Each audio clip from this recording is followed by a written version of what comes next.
Courageous Conversations. We have with us today three panelists in conversation. We have Dr. Evita Fernandez, who heads the Fernandez Foundation and the multi-location Fernandez Hospital. We also have Mrs. Selina David, who works with Hitachi, Vantara, and she's been there for 10 years, but her overall experience of 20 years in HR and specifically talent development, and you have a few responsibilities at the global level also. We have Dr. Uma Joseph, who is a professor in history and was the dean of the academic dean at St. Francis College, and you spent a whopping 30 years there. Okay, a lot of influence in the room right now. And did I introduce myself? My name is Santhosh. I'm going to drive the conversation here, but let's start quickly with Evita. Did you always know you are going to be an, let me get this right, obstetrician? Was it by choice? Considering your parents were in this profession, did they influence you directly, indirectly? If not, what drove you to this choice? Well, thank you, Santhosh. Definitely, my parents influenced my choice. I think by the age of 8, I knew I wanted to be a doctor, and sometimes I wonder, my God, if I hadn't gotten to medical college, what would I have done? And by the age of 16, I knew I wanted to do what my mother was doing, take care of pregnant women and help them birth. Wow. They were a major influence because they just loved what they did, and I wanted to do the same. Yeah. Fantastic. I didn't know what I wanted to do in life till I was 42. Not that I wasted, but my current profession is built on that. Uma, you've been an educator. What drove you to be an educator? Certainly not what people say that those who can't do teach. That's a very condescending thing to say. Exactly. But you are one of those people as educators who lay the foundations of what young minds pick up on and do later in life. What drove you to be an educator?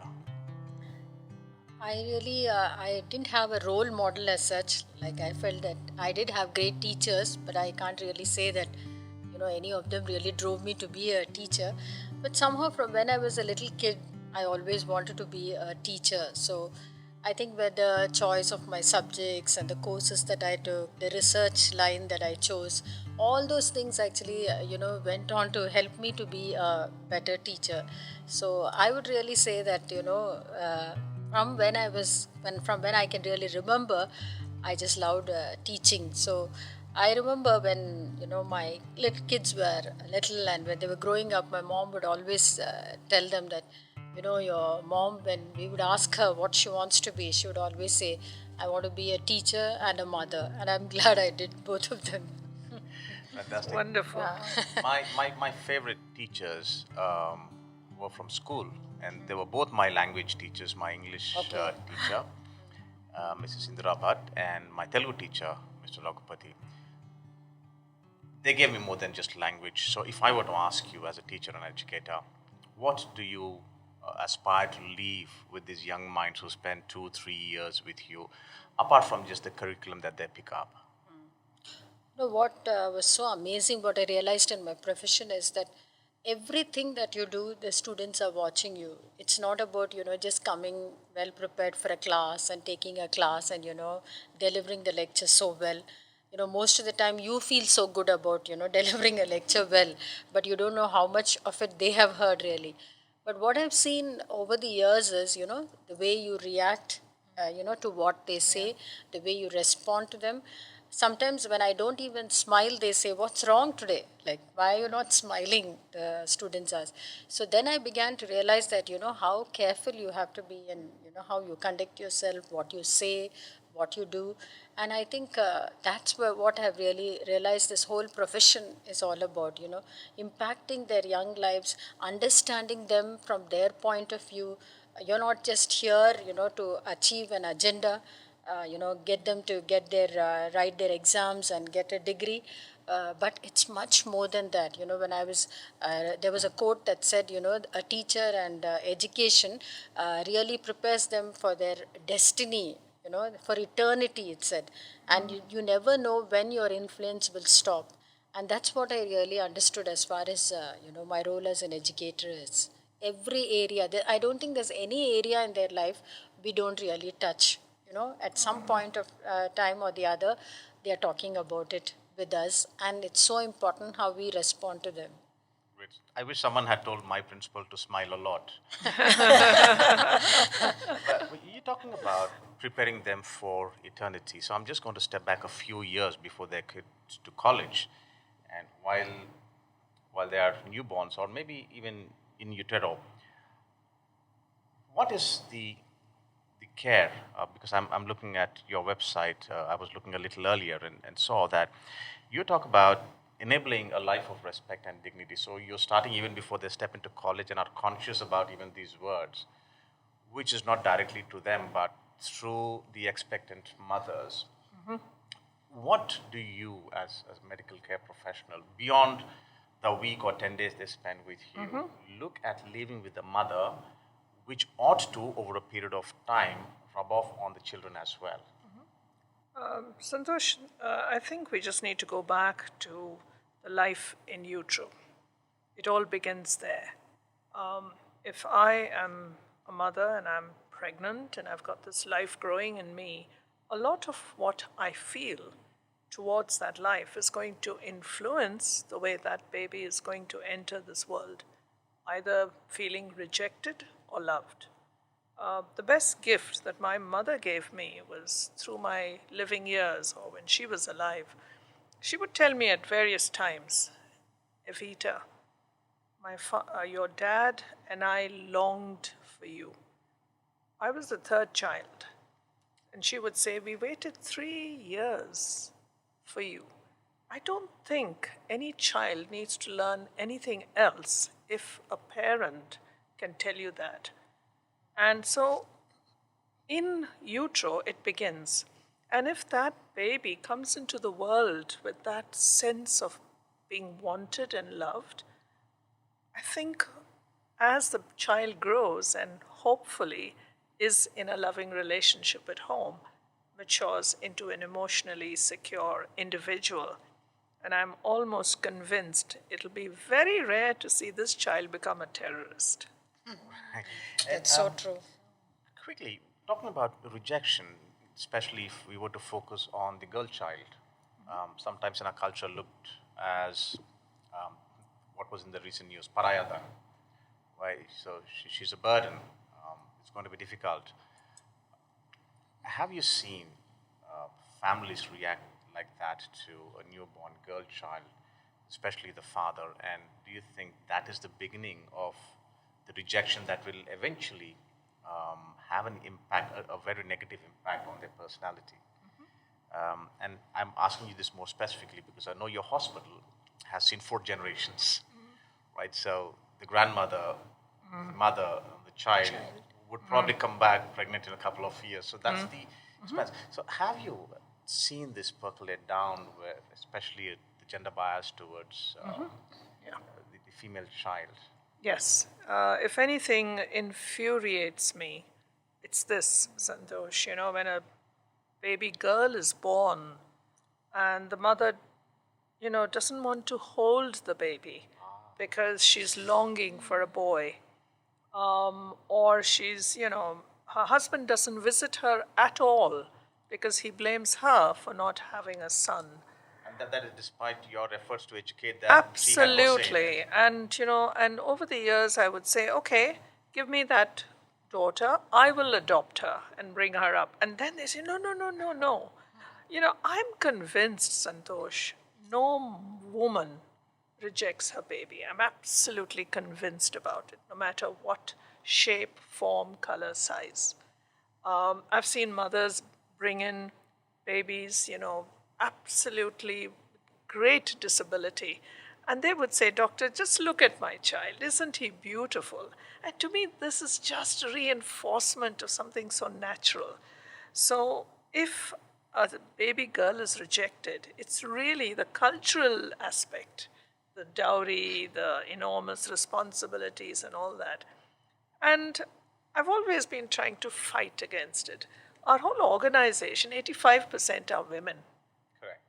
So one of the things I'd love to do is to build an entire hospital only by women. You know. I so agree with what Dr. Evita is saying, because I so relate with when you say that no mother will want to reject her child. We have just one child, and we had her under very difficult circumstances. Almost through the 8 months of pregnancy, the doctor said you're not going to see it through. And there came a point where so I was visiting Villa Marie Hospital, and we had sisters over there. So they all decided that they should do some counseling for us as parents, because she might just end up as a mentally or a physically retarded baby. They even encouraged us to terminate, but we decided to go ahead. And that's when they actually did a counseling session sometime towards the end of the term, saying that you've decided to go ahead with this child, you might end up with a deformed child, and we want to let you know in advance, we are willing to take your child and raise the child in case that disappoints you. Oh my gosh, we didn't know we were going to enter a counseling session to hear that. I thought it's all about my pregnancy and the risks, entailed, but not that. And that's when, we thanked them, of course. That was quite a gesture, but we told them that no matter what, she is my child. And we don't know if it was a girl or a boy, and he or she will be asked to stay. So, amazing. Yes. Gosh. What's your daughter's name? Her name is Arpana. Arpana. Arpana Sharon. Santhosh, I wanted to also add by saying that because I am talking as an educator, has education really done anything to change their mindset about gender bias? So what really, over the years, we are talking right from, because I teach history, right from ancient India, the birth of a girl child was considered a curse. So if you look at it that way, even a woman in the 21st century is not very happy sometimes with a girl child. So I'm wondering what really is influencing them, Dr. Evita, because I don't think you can just say an educated person is going to think differently. Even an educated person is not thinking that way. It'll be interesting to go back to the time when we had feticide. And that's why the rule came in about, not revealing the gender of the baby. When we introduced ultrasound in 1985, I had made a firm decision, and my core group agreed with me, we would not reveal the gender of the baby while we were scanning. This was long before the laws came in, because we are convinced rejection begins with that. Yeah. Because somebody wants a girl and you say you're getting a boy, and someone wants a boy and they're getting a girl, and it all begins then. And the last thing we want is that, because the girl needs to feel that she's wanted, she's loved. Yeah, no, I agree with you. I've seen in my profession as a counselor, I've seen many adult women who come with emotional and relationship problems, which are a direct result of the rejection that they've faced. And there's always a hole in the soul that they're continually trying to fill. Talking about rejection, Selina, it's not an easy place in the corporate to work your way up to the kind of leadership position that you operate at right now. Do you have stories of rejection in your growth in the industry? I think I've had stories of rejection, not as much in the corporate arena where I am, because I think they're quite egalitarian. The industry that I have been, ever since I started my career, it's the IT industry, and it's quite global in its, in its nature. So, and then everybody just kind of, works hard and they achieve their goals. So, from a gender standpoint, there are people who have their stories, but I haven't as much. I've kind of heard random, remarks such as, you belong to the double income group, what will you do with your money? Why don't you stay at home and look after your kids? I've had men say that, men who were, when the company was laying off people, were right sizing, and there were some men who were nervous that their names would be in that list. Okay. I would hear them say things to me like, I'm nervous, my name's going to be in the list. Hinting to me that people like you should be in the list and not us, because we are the bread earners and you belong to the double income group. Actually, that man lost his job. I was retained. So thankfully, I think we're in an environment where people don't make decisions around things, Gender. around genders. But rejection reminds me of, my school days. All through my school days, I was rejected for my skin color. I was in Terrible. Mumbai. It's cosmopolitan. It's cultural, and I love to sing. I love to, take part in various activities in the school. And every time they come to the class to say, we're having this, and how many of you would like to volunteer in the skit or debate or song, I always wanted to be there. And I would run to the teacher and say, teacher me, teacher me, teacher me.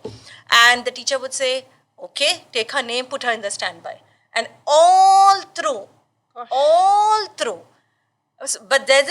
But thank God, I just bring my faith now into the picture that there's a fighter in me. I never for once regretted the color of my complexion, honestly. I'm being very truthful. I never for once regretted, I wish I was fair and then I would have got a chance. I said, that's okay. I'll shine in my academics where they have no control over it. So I used that as an opportunity to shine in areas which were under my control, and leaned as a little child. All I knew was there is a God raised in a Christian home. So prayed to the Lord and never regretted the color of my skin. Moved on, and I think Providence had it planned for me to shine where He wanted me to shine. So I have rejection stories, yes, and I know what it is to be rejected. Okay. Amazing. I admire your courage. That takes courage to share that. Thank you. Quickly, while we are still with you, Selina, despite all the efforts that the corporates make and as egalitarian as they try to be, we know that the percentage of women operating at your level of leadership is very minimal. Yes. And I won't be surprised if in your industry you could just count on one hand the number of women who would operate in just your industry space. Yes. Do you think that's by design? Is it because there are no women with that kind of capabilities, or are there other forces at work? I think there are multiple forces at work. One, and I don't always want to hold external forces responsible, and the external forces therefore would be the management or the men who take decisions, who are on the boards. I honestly don't want to hold them accountable. There are also a lot of reasons why women tend to stagnate their careers once they reach mid-management, because they have a lot of other commitments. They have families, they have kids growing up, sometimes they have elderly parents or parents-in-law at home. And again, there is this cultural expectation that you are the woman of the house, so you got to have all these things in order. So that's when what they do is they tend to prioritize, and family and these personal priorities take precedence. And if you have to really grow up, you have to lay as much impetus on that part of your career, because nobody's just going to hold our hand and take us up the ladder. You have to put in that many hours of work and effort. Right. So multiple factors that have contributed to fewer women being there on the top.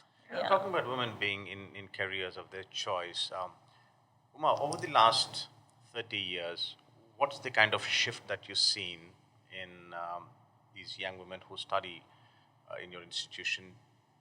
How has their focus changed in terms of the course, the curriculum they pick up, and eventually the kind of careers they go on to? Yeah. Earlier, I always thought that, in the beginning of my career, when I saw how students would come and join our college, they hardly had a choice. Their parents decided what they wanted to do. And then when we tried to talk to the parents too, they would say it's immaterial because she's not just going to use that education, she's going to be married. So we just want her to have a degree. So probably in the marriage market, it helps better if she's a graduate. She's a graduate. So that's how, they would join. Either the wife or the daughter had no say in that. But over the years, I've seen such a remarkable change, and probably thanks to the changes that have taken place as far as information is concerned, the opportunities that girls have got, and we keep telling them how much education what it does to them, to these young girls. When they grow up, you don't know what the future holds for them. Every one of them have to really stand on their feet. They just don't have to be dependent on someone else. So I think over the years they've understood that, and then they've decided that they have a career to make for themselves. Of course, marriage, it's not that they're not going to get married. They will one day, but then it will come along. And once they've realized that, then they start exploring.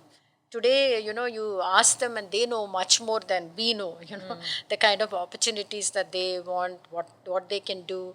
And I think education has also changed a lot. Earlier, it was so traditional, the education system. But today, the education system has changed. We are also offering them so many skill-based courses. We are exposing them to, so many different kinds of interdisciplinary options we are giving them. A student like a student of science comes and studies tourism as a subject, which I offer from my department. And so that girl, at the end of the graduation suddenly chooses that she's going to go into the tourist industry. So it's that kind of an opportunity that they have. We have students who become entrepreneurs as a result of that. So I think I have seen such a paradigm shift as far as their thinking is concerned. Definitely they are not thinking in terms of just earning a degree. They have something in mind and they want to pursue that. Fantastic. Unfortunately, sorry, Santhosh, can I just Yeah. comment? I'm looking at you with a lot of envy because in the nursing world, we don't see this. Okay. We ran the nursing school for 11 years, offering free education, 3 years of a for a diploma course. We had a 30% dropout. And why? Because once they finish, they had to get married and they couldn't continue their profession. And so we decided, let's stop that, because it used to cost me more than 2 crore to run the program we got tribals from across the country. But today, even the nurses in the city or the districts who come to us, you can see potential, you can see leadership. You're giving them a career path. Yeah. You're telling them, you can go up to be the director of nursing. No, my mommy wants me to get married. My father is not well, so I have to get married. And I'm not the best role model for them. I can't even talk to their parents because they will not listen to me. But I feel so sad. In the nursing world, this is our biggest challenge. And I still think, Dr. Evita, that it matters a lot whom they marry to, because the kind of support that they can get from their spouse too. There are many girls whose husbands are very supportive, but it should not be dependent just on them. But it just happens that way. If they are just going to tell them that they have to just take care of preparing the food, then it's going to be a different story altogether. Very sad. Very sad. Now that you've touched on that, I'll come back to both your husbands in just a bit. But Dr. Evita, you're also running a course for midwifery. Yes. Now, I remember me along with my manager trying to sell you computers in 1995. It was very forward for a local a hospital to be having their own intranet and LAN set up. But then 2011, you started this course in midwifery, which is kind of going back to the more traditional and naturalistic way of handling things. What's the focus there? Why have you embarked on that journey? Yeah. Santhosh, in 2007, between 2007 and 2011, or rather 2000 to 2011, we became a referral center. And we kept getting mothers referred to us, very sick mothers, some of them with multi-organ failure. So you'd get a 21-year-old who would come, let's say, from Bongir in an ambulance, and she would just come and die on us because it was just too late. There was nothing we could do. And that just tore me apart. So I began to read on maternal mortality and discovered that countries that had midwifery as their backbone of their services had 2 digits in maternal mortality ratio. Wow. UK, Sweden, Netherlands, these are countries where their maternal mortality ratio is 11, 6, 20. We were cruising at almost, 400 at one point, but now we are about 132. And I thought, no, we need to have midwives. So I began to look at this and discover that in India, we really don't have that cadre like the other countries have. So I knocked on the doors of Telangana government and they said, no, it's too long a course, we can't do it. I said, to hell with you, let's start it in Fernandez and see what it's all about. When I began to read about midwifery, I realized to my horror that we obstetricians had taken away birth from women and made it a whole medical journey, when actually, out of 100 women, 75 are healthy. If you leave them alone, they would enjoy their pregnancy and they would birth beautifully and not have a cesarean section. So why was the C-section up? Why was there so much medicalization? Because I'm a busy doctor, right? And I'm doing 500 other things. Okay. So if Uma comes in labor, I've got a busy outpatient running. I've also got a theater list to sort out. I've got to do inpatient rounds. So if I'm a solo practitioner, come on, I can speed up Uma's labor, put in some medication into the drug, rupture the bag of water, speed up her labor. So I quickly birth her, go do something else, go do something else. So I'm spreading myself thin. Right. And I'm not doing what is right for the woman. So over the years, we doctors took it out of, it's actually a woman's right to birth the way nature wants her to. And we lost that plot somewhere along the line. I lost it as an obstetrician. And I said, no way can we continue doing this. So I took a 180-degree turn and we've changed our childbirth practices in Fernandez. And we've never looked back. So that's why I've now committed the rest of my professional life to promoting midwifery, talking to women and saying, if you are low risk, you don't need an obstetrician, you need a midwife. That's fantastic. That's like giving away your business if you look at it as a business. Absolutely. That's why my CEO tells me I'm a liability to the organization. Because I've reduced C-sections, brought down costs, but there's no other way you can do it. You have to be honest. Okay. Okay. All right. Thank you so much. We'll just get back to your husbands in a bit.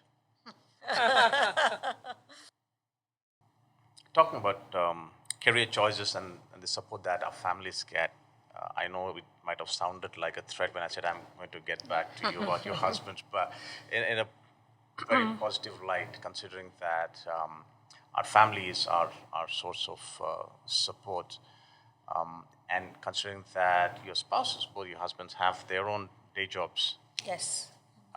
How have they impacted the choices that you've made? How did they balance it out? Because then you have children and you have the family to run, and both of your jobs are quite demanding.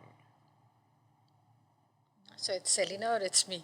Both of you. Let's have Uma go first. Yeah, Okay. Yeah, we were talking of career choice. When I finished, I think my MA and I had registered for MPhil, then my dad said, when you're 23, dads get married. They want you to get you married. 23. Yeah, 23 is the age for them. So he said, I think you should find a job for yourself. Research is good, but then you have to find a job for yourself because, we want you to be doing a job when you're married. That was my dad's condition. So, fortunately, I went back to the same college where I studied, that's St. Francis. So I came back here to teach.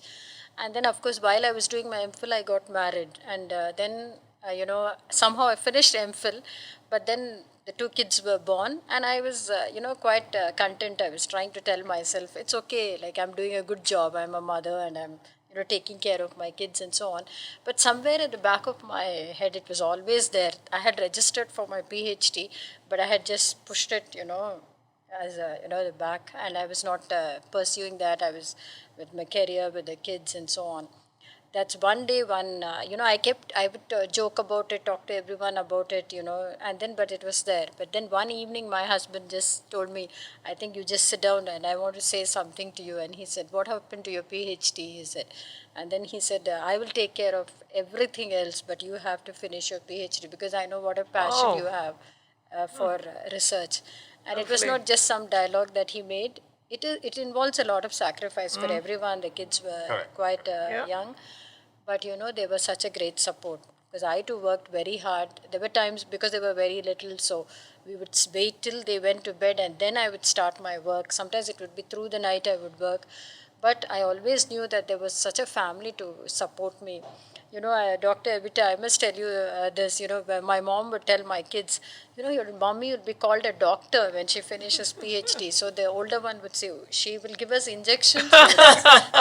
So, that's how everyone encouraged me to move on. Now, again, it's interesting that your husband also is an educator, Yeah. teaching language. So, a quick question: who educates whom at home? You keep thinking about this. You don't have to answer that. Does he have to even that's ask that? That's a good answer. I think you got it. You got it, exactly. Selina, not just your husband. While you might answer that, why don't you answer that? Then I'll give you the next question that I wanted to ask you. What's your husband's role in making sure that he balances out all the efforts that you put in and compliments you?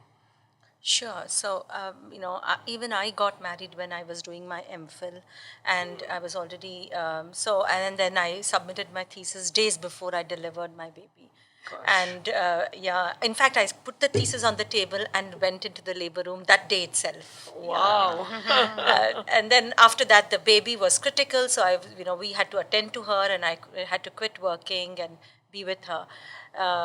And then there came a point where I was working in college. I was an independent consultant, and then I said, no, I need to take up a full-time job, because that experience of working, in a corporation is a different thing. And so there came a point, who will give me a job? Yeah, I've finished my MPhil. I'm very academic. I've done all of that, and I've been on my own. And now, a little gap of a few months with the baby at home. So who's going to even see my face? And I had a desire of working in a particular company, because that was the budding IT company at that time, which is Satyam Computer Services. And I desired to work there, but then again, just a desire. And I'm like, where will my skill set and my academic background fit there? But my husband, what he did is, he is instrumental in me being a corporate, citizen today. He actually met one of our church members who would come to visit our home, and asked him one day, do you have opportunities for her in your company? Yeah, he didn't ask for himself as a man. Yeah, he asked for me, and I was party to that conversation, and I just looked at him and said, I thought in my mind, what's making him ask him for me? I'm like, okay, let's go with it, yeah. And then that's it. That's how I got into Satyam. Within 10 days of my husband asking that gentleman to me joining the company, it was just flat 10 days. Wow. And that's how my professional career started. So I always tell him, it's you who were the springboard for me, the launching pad for me. And then, he has always supported me. He did a lot of heavy lifting. I've had parents, they are also with us. So, but then, unless your spouse encourages you, feels good with your success, yeah, you can't take it too far. So he celebrates, he has celebrated all my successes. He allows me to take on expanded opportunities. As I was telling, sharing that every time I found an opportunity, I would pick it, but unless there's support. And when I discuss it with him, he says, so what did you decide? I'm like, I'm just thinking, weighing options. He says, just pick it up, just pick it up. Wow. So he's always supported me, and so he's the unsung hero. I think both of you are very blessed to have very blessed, supportive very blessed. Thank God for that. It's fantastic. Now, both your professions, Evita and Uma, unfortunately are seen as things that come easily to women, right? Caring for somebody, teaching somebody. But your profession kind of stands out in the between of these two. It's always looked at as a man's world. Now, knowing that her mother is at the top level in a man's world, how do you see that impacting your child, your daughter, and how she's being prepared for her decisions in future? My daughter, she is going to be 22 in this April, and ever since she's a baby, so when she was, say, 6 months or 7 months, I started working. So, and she's seen me travel, I traveled a lot on my work related. just part of my responsibilities. She's seen her mom travel. She's seen her mom work later. So I think a child is molded in the caste or in the mold they are in. So for her, this is normal life. She since she was a kid, she would say, "Mummy, I always want to work. I want to earn. I want to be independent. I want to, so she's proud of it. And I think it's left an impression. And she wants to also kind of be an independent, successful woman. And she wants to chase her dreams. She wants to experience that fulfillment, of kind of.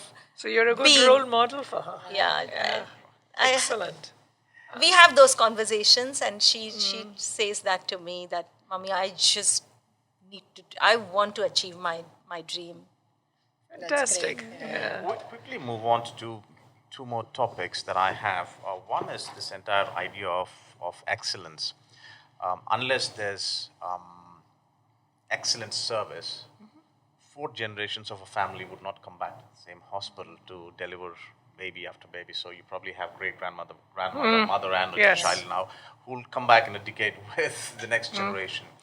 And you can't get to your level of operations without being excellent at work, despite whatever is facilitated for you. But unless you're excellent, you wouldn't get there. And to be able to churn out batches and batches of young women fine-tuned to the best, and to be able to do that on a continual basis as a lecturer, as an educator, as the dean, what are your individual versions or ideas about excellence, and what's your source of inspiration to be excellent at what you've been doing the past decades? Let's start with you, Evita. Depending on your profession, I guess excellence varies. In medicine, it would be safety, quality, or standards, that you're meeting accepted standards in terms of practice. But my source of reference would be Christ, because for me it's a calling, it's a ministry. So any decisions based on the kind of service I give has to be based on Christian beliefs, in the sense that service has to be honest, it has to be transparent, and you can't put money first and then service. So those things would be part of my excellence checklist. But first thing is safety, meeting accepted standards of care, and there's no other way of doing it. Right. And I also was drawn to the words that were in your mission statement. You call life sacred. Absolutely. Sacred. Absolutely. So that's something that God Yeah. gives, and Yes. we ought to handle it very, very Yes. carefully. Absolutely. Selina. For me, I believe that one naturally tends to excel in what one loves to do. So for many years, in fact, even as I was thinking about the talk today, I was thinking about going back to memory lane, and I realized that I always followed this tagline, where passion meets profession. When you're passionate about what you're doing, and when you wake up in the morning, and you just kind of have this drive, and you look forward to the day, you never have Monday morning blues, or you never saying thank God it's Friday. Honestly, for me, I never have, because I just love my profession. I love what I do at workplace. I see the value it brings to the business, to the people. I'm able to join the dots, and I know that I am spending my 9 hours of work, and sometimes even more, adding value, transforming lives, transforming the business, transforming the organization. So I think when I see that connect and that sense of purpose, I automatically, have the drive to excel. And that's my story. And I'm very conscious about not getting into anything I'm not passionate about, because that's going to just reduce me to drudgery. And I do not want to waste my time dragging my feet on anything I'm not passionate about. And I thank God that He has helped me. He's orchestrated it beautifully so that I can, be where I know I'm meant to be. like a calling, as Dr. Evita said. I'll come back to Thank God It's Friday in just a moment after we hear from Uma.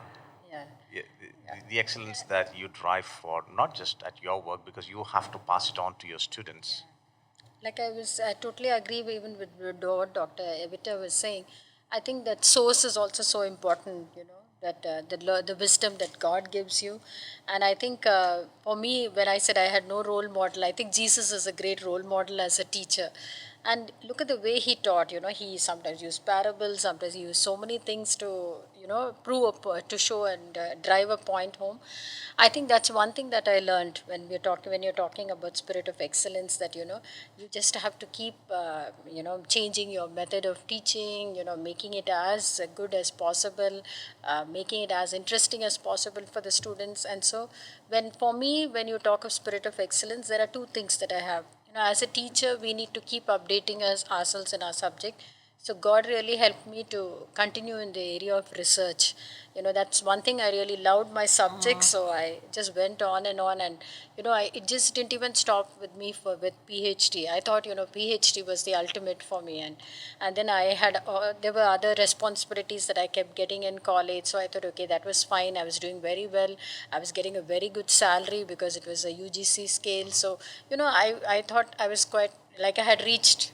But then that was the time I got a letter saying that there's a application for postdoctoral, and I just so casually wrote a proposal and I was selected, and so I went on to do that. So I really feel that everything that I did, the research that I did, the things that I studied, that's helping me in some area of my life. For example, my postdoctoral was on interreligious marriages. It has nothing to do with my subject of history. But now I'm able to, use that research that I did, the kind of couples that I met, I spoke. So I feel that whatever you study and acquire knowledge is never ever going to be in vain. That's what I want to pass it on to my students too. I keep telling them that.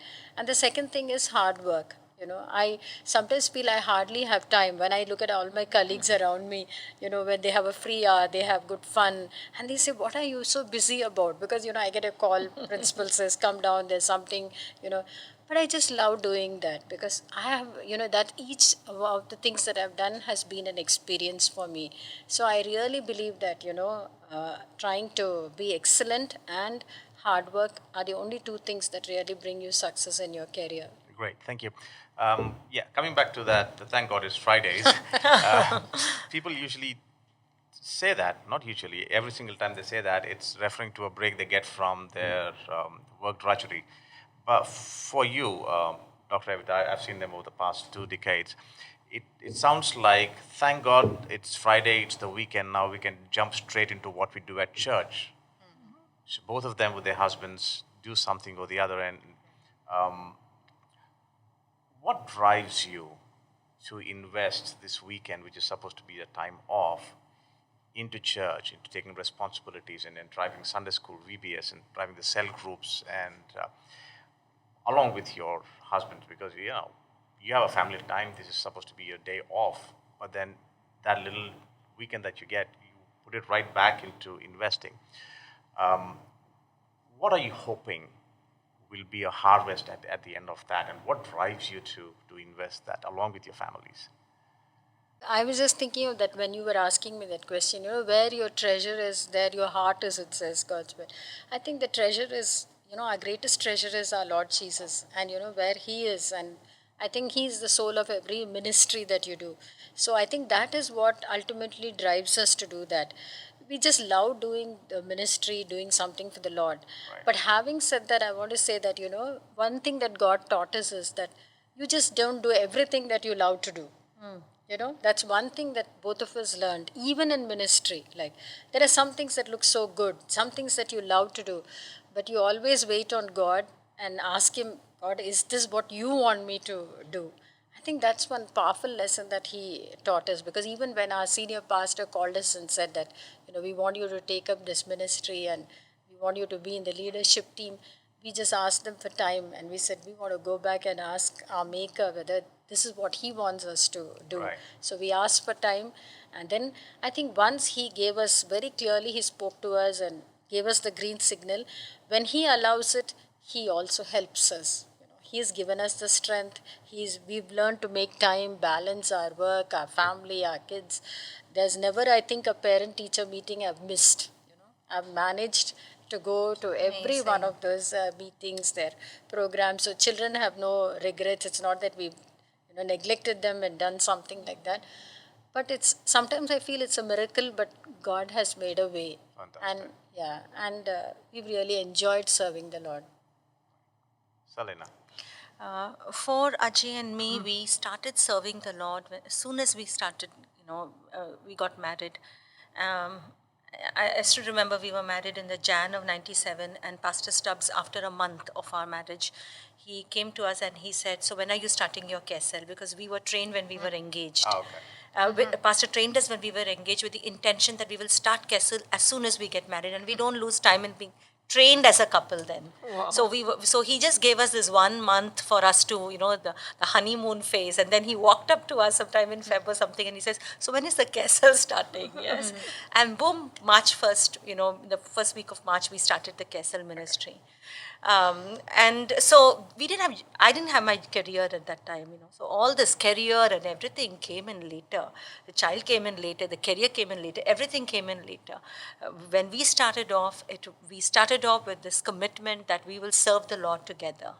This is where, when we were even kind of considering each other, and and these are conversations we had. What's your purpose? What's your purpose? And, we said we ought to encourage each other to serve the Lord together. And that's what we're coming together for. So we believe that that's prima facie the reason why God brought us together. And that is why that's our primary focus. We continue to serve the Lord in whatever capacity He, wants us to. And it's an honor to serve Him.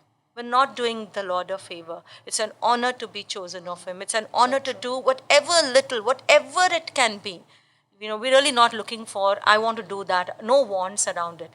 Lord, where do you need me? And I'll be there to do. So that is why the other things came along, but this is what we started off with. So we continue, and we will continue through our life. Okay. So, Dr. Evita, this entire weekend thing doesn't obviously apply to you at all. It only works with the opposition. God rested on the seventh day, but I guess if a baby comes on a Sunday, it comes on a Sunday. You can't say. I know. We'll probably conclude with this, but every time you see this, one of the most wondrous of miracles of a life coming into this world, and you've seen close to 200,000 at your hospital over the past few decades. What does it say to you? How does it impact your faith? How does it reassure you of your Creator? And how does it feel for you to be part of what He's doing in the lives of these families and the mothers who come to you? Santhosh, thank you for asking that. Santhosh, for me, just being part of that space when a woman gives birth, whether it's a natural or if I'm, having to do a cesarean and bring that baby out into the world, I've always considered it a very sacred privilege. And there's such an air of mystery around it. You can never get tired of that. And the second part is to see the transformation a child makes in the lives of two individuals who just melt.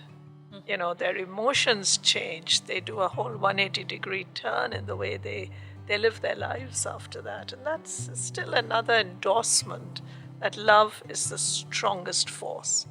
And all this is not just made of genes and science. There's something else that's operating. And to me, that still remains the beautiful part of my work in this particular field. I'm passionate about the entrances and the exits. So I've also been involved in palliative care and end of life. So we've considered a privilege when people have wanted to come and die with us, which we do very quietly, no tamasha, no neon lights, but just giving them that space for families to be with them, till they die with dignity, without pain. We probably would have to do a separate episode on palliative care with you and I. Yeah, I kind of exactly. understand how difficult it could be. It's amazing. But Amazing. all three of you, Evita, Selina, and Uma, thank you so much for being with us here and helping us understand what it is to begin life, what it is to train it, and what it is to set it up for success. And may God bless you with all the goodness that you deserve and continue to birth, inspire, and drive to success with your families, the people that you serve. Thank so you. much for Thank being back. you. Thank Thank you. you, Santhosh. Thank you, Courageous Santhosh. conversations later.